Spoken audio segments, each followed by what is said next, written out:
सबसे पहले तो मैं अपनी पूरे देशवासियों को आने वाले नव वर्ष की ढेर सारी शुभकामनाएं देती हूँ।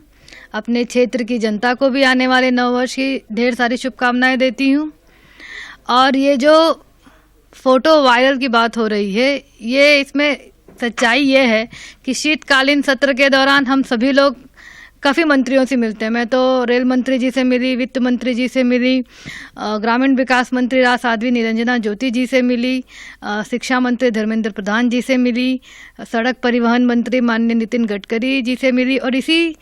क्रम में मैं प्रधानमंत्री जी से ही मिली। क्योंकि जब मैं माननीय रेल मंत्री जी से मिलने गई और उनको मैंने अपनी समस्या बताई, क्योंकि मेरी जनपद की काफ़ी वर्षों से डिमांड है कि वाराणसी से लेकर लालगंज होते हुए आजमगढ़ से गोरखपुर तक की नई रेल लाइन बने, जिसका बजट भी 22-23 के बजट सेशन में आ गया था। तो मैं तो सवाल लेके गई थी और अपनी क्षेत्रीय जनता की जो हमारे दुर्वासा से फूलपुर तक का जोड़ने का जो एक संपर्क मार्ग, जो ब्रिज लोगों की डिमांड है, सड़क डिमांड है, वो उसको लेके मैं माननीय रेल मंत्री जी के यहाँ गई थी।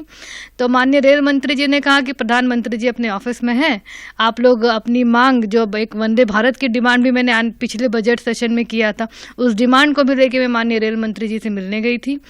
उसी के दौरान उन्होंने कहा कि माननीय प्रधानमंत्री जी ऑफिस में हैं, आप एक बार उनसे मिल लीजिए। मैं एक कर्टसी मीट के तहत माननीय प्रधानमंत्री जी से मिली और मैंने आजमगढ़ की समस्या, क्योंकि एक तरफ माननीय प्रधानमंत्री जी का क्षेत्र है, एक तरफ माननीय मुख्यमंत्री जी का क्षेत्र है, और बीच में मेरा आजमगढ़ क्षेत्र है, जहाँ पे विकास की जो गति है वो काफ़ी धीमी है।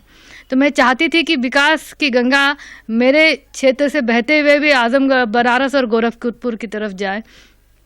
इसी क्रम में मैं माननीय प्रधानमंत्री जी से मिली। मैंने उन्हें अवगत कराया कि सर, मेरे क्षेत्र की ये काफ़ी डिमांड है,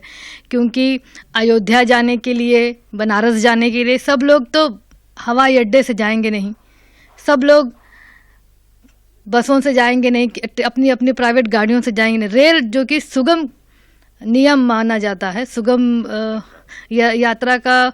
साधन माना जाता है। इसी क्रम में मैं माननीय प्रधान जी से कहने गई थी कि सर, हमारे क्षेत्र में भी दिल्ली से लेके आजमगढ़ के लिए एक नई वंदे भारत ट्रेन दी जाए,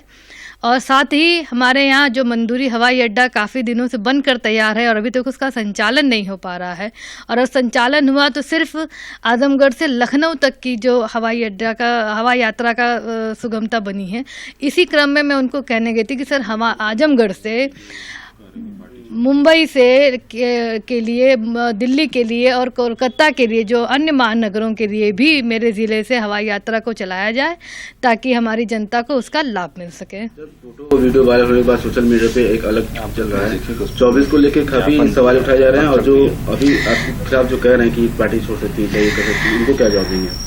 सर, ये जो फोटो वायरल हुई है, इसमें अगर आप मेरा फेसबुक देखेंगे या मेरा ट्वीट देखेंगे तो ये एक ज्ञापन है, एक चिट्ठी दिया गया है। और आज भी हमारी नेता माननीय बहन कुमारी मायावती जी हैं, जो ये कहा जा रहा है कि हमने गाड़ी से झंडा उतार दिया, तो ये सरासर झूठ है, गलत है। मेरी गाड़ी में अभी भी, अगर आप यूपी 50 12 में फॉर्चूनर में गाड़ी है मेरे पास, जिसको देखेंगे तो आज भी मेरे गाड़ी पे बीएसपी का झंडा लगा हुआ है।